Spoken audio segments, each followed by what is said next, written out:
The low hum of Outpost Kappa 9's control deck filled the room as Captain Elias Vance scanned the latest reports flickering across his holoscreen.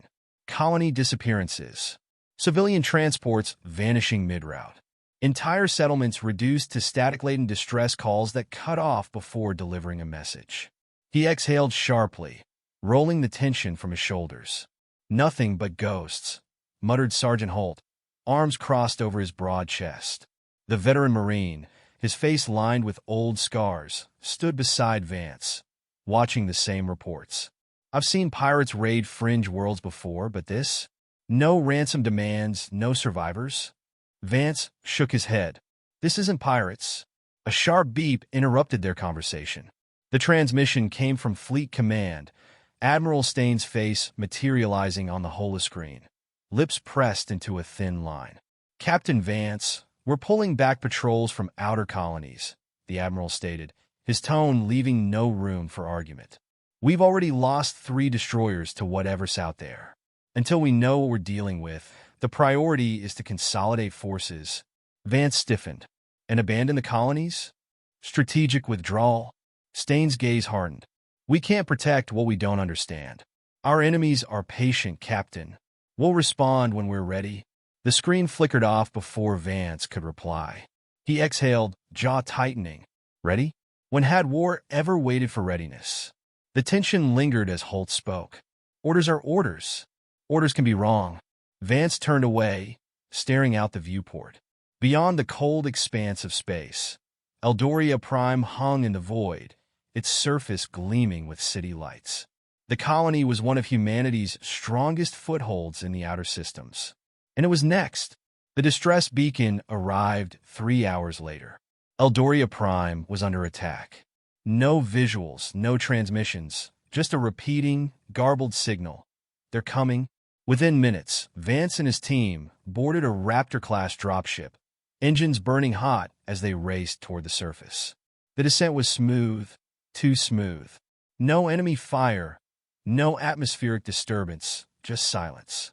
The kind that set teeth on edge. The moment the ramp dropped, the silence deepened. The city was empty. No bodies, no blood, not even the smell of death. Just the distant flicker of neon signs. Power still running as if life had never ceased. Holt knelt, running his fingers over the ground, scorched but clean. This wasn't a battle. Vance's pulse quickened. Something was wrong. "Fan out," he ordered. "Find survivors." The team moved, shadows slipping between the towering buildings. Vance's comm crackled. "Sir, you need to see this." He followed the transmission's origin, rounding a corner. Asterisk, asterisk, and stop cold, asterisk, asterisk. The colony's central district was gone. Not bombed, not burned. Erased, a crater stretched nearly a mile wide, smooth as polished glass, as if something had scraped existence itself from the planet's surface. Holt stepped beside him. What the hell could do this? Vance had no answer. A flicker in the shadows.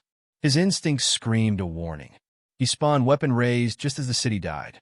Lights cut out in a wave of darkness. Comms fell silent. Every piece of technology, armor systems, weapon optics, HUDs, asterisk, asterisk, shut down, asterisk, asterisk. A targeted EMP. No, this was deliberate, designed to isolate, to cripple. Then came a sound, a low, chittering hum. Not one voice, but thousands, overlapping in an alien, predatory cadence. The darkness shifted, asterisk, asterisk, and they emerged, asterisk, asterisk. Tall bipedal, but wrong, their bodies an unnatural fusion of organic flesh and obsidian metal. Their limbs moved with inhuman precision, plated in armor that shifted and adapted before Vance's eyes. Their heads were elongated, eyeless, yet they saw. Asterisk, asterisk, he felt their gaze pierce him, asterisk, asterisk. One stepped forward, its arms splitting into serrated blades. The humming grew. Asterisk, asterisk, a chorus of hunger, asterisk, asterisk. Holt fired first. A direct shot to the creature's chest. Asterisk, asterisk, the plasma bolt burned through. Then sealed itself shut, asterisk, asterisk. The thing learned. In seconds. Vance barely had time to process it before the swarm charged. They moved like liquid, flowing through the streets, too fast, too efficient. Holt's men fired, weapons ripping into the horde. But it was a slaughter, not of the enemy, but of them. Vance grabbed Holt by the collar, shoving him back. Fall back! Now! The squad ran, firing behind them, the creatures adapting with every shot. Plasma-resistant skin, bullet-absorbing armor, ***, the swarm fed on their strategy. The dropship was ahead 20 meters 10. The lead soldier, Private Kellen, screamed. The nearest creature lunged, claws piercing through his chest before pulling him apart like wet paper. Holt yanked Vance forward.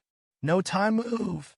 They threw themselves into the dropship, Holt slamming the hatch control. As the ramp lifted, the creatures lunged. ***, one nearly making it through before the engines roared to life. ***. The ship ascended barely. Vance collapsed against the bulkhead, breath ragged. Holt sat beside him, knuckles white around his rifle. Sir, a pilot's voice crackled in the cabin. What the hell was that? Vance's mind raced. They weren't just fighting soldiers. They were fighting an evolving, consuming intelligence. ***. He closed his eyes. This war, he whispered. We're not ready? The USS Warbringer drifted in high orbit over Vega 7, its massive hull illuminated by the distant glow of a dying star. The fleet had gathered. ***, 120 warships. ***, the might of humanity's naval power, prepared for retribution. Captain Elias Vance stood in the war room aboard the USS Resolute, watching the battle plans unfold in glowing blue projections. They had assembled their finest, and yet he felt only dread. Orbital bombardment is the best option, growled Major Graves, his voice sharp with authority. The man had the presence of a warlord, his uniform crisp, his expression carved from stone. We glassed the surface before those things adapt. Total annihilation. Vance's jaw clenched. We tried that at Eldoria Prime. They didn't just survive, they learned. You want to make them stronger? Across the room, Dr. Kessler rubbed his temples, his frazzled hair betraying too many sleepless nights. Captain Vance is correct, he muttered. The Varkle don't just resist our weapons. They consume our technology, integrate it into their physiology. Every time we attack conventionally, we're feeding them. Graves scoffed. Then what do you propose? Diplomacy? Silence. No one had an answer. Admiral Staines' voice crackled over the war room speakers. The time for deliberation is over. We engage in 1 hour. The meeting dispersed. Officers moving with purpose. But Vance remained, staring at the star map.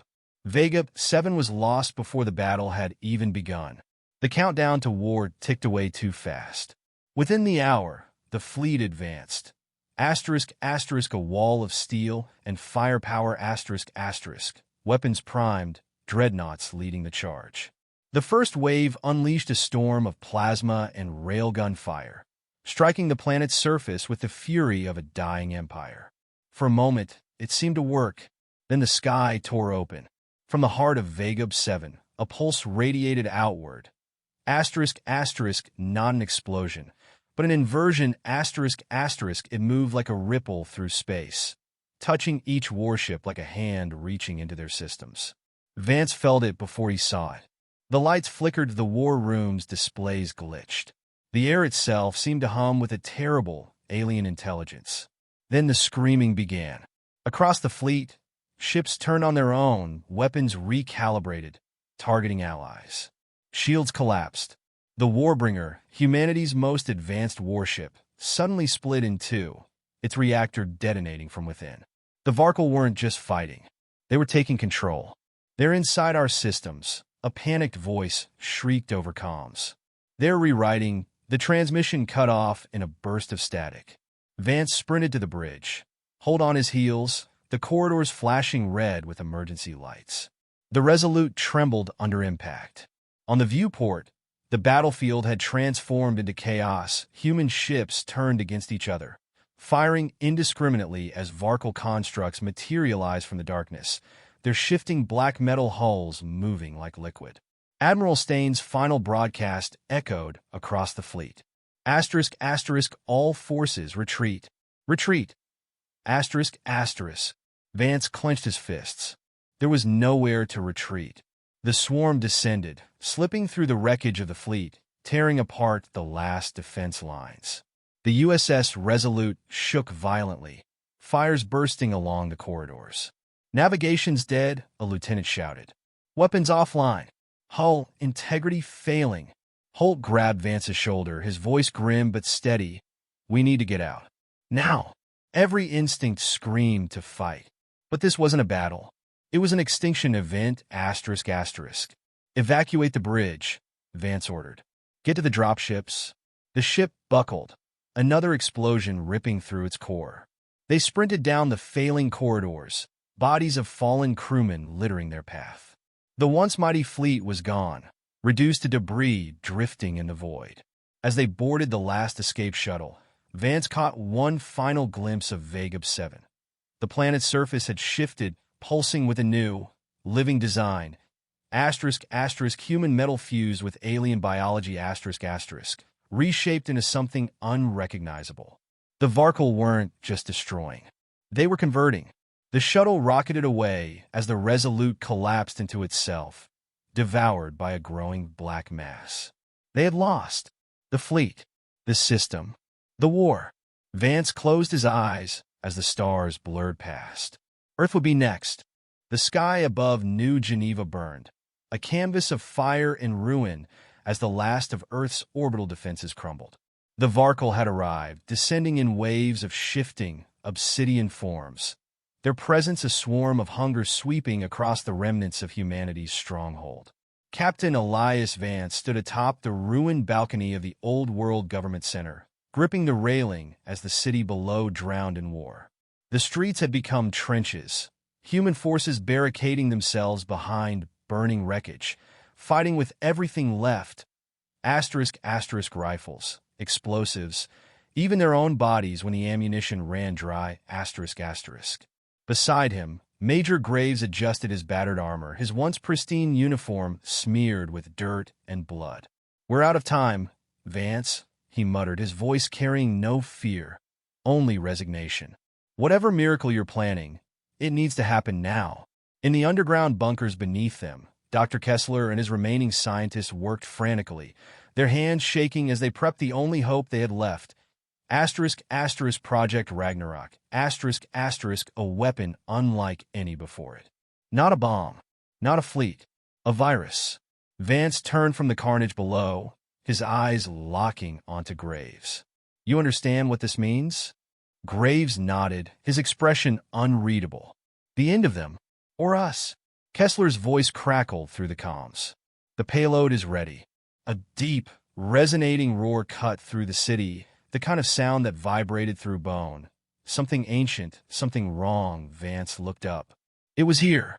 The Varkle hive ship, a vast, shifting construct of flesh and metal, had pierced the atmosphere, its massive tendrils unfurling like the grasp of a dying god. It was no mere war machine. Asterisk, asterisk, it was their heart, asterisk, asterisk. The mind directing the swarm, the entity that had turned entire colonies into graveyards. Vance knew there was only one chance. The virus had to be delivered inside the hive ship, into the core of its intelligence. A surgical strike. Asterisk, asterisk, a death run, asterisk, asterisk. "I'll do it," he said, already striding toward the waiting dropship. Holt blocked his path. "Like hell you will?" His voice was raw, his armor cracked, blood dried along the side of his face. "You're not dying a martyr, Vance." "It's not martyrdom," Vance said, tightening his gloves. "It's the only way." Graves stepped forward, placing a heavy hand on Holt's shoulder. "Let him go." Holt's fist clenched, but he didn't move. He just nodded once, his silence heavier than any words. The dropship's engines screamed to life as Vance ascended into the sky, weaving through the ruins of once mighty warships as the hive ship loomed larger, its grotesque tendrils curling in anticipation. He guided the ship through a gaping wound in its hull, the interior a twisting labyrinth of pulsing veins and shifting metal, alive and aware of his presence. The ship fought back, its walls shifting, spines erupting from the floor, forcing him to move fast. He sprinted through the grotesque corridors, plasma pistol in one hand, the canister of Project Ragnarok in the other. The hive ship's defenses closed in, **** limbs, tendrils, jagged appendages ***, all converging. He reached the central core. It was not a machine. It was something else. It pulsed, a grotesque mass of writhing metal and organic tissue, a billion whispers coiling through his mind. ***, offering, tempting, threatening, ***. We learn, it whispered. We evolve. We become. Vance's grip tightened on the detonator. Not today. He slammed the payload home.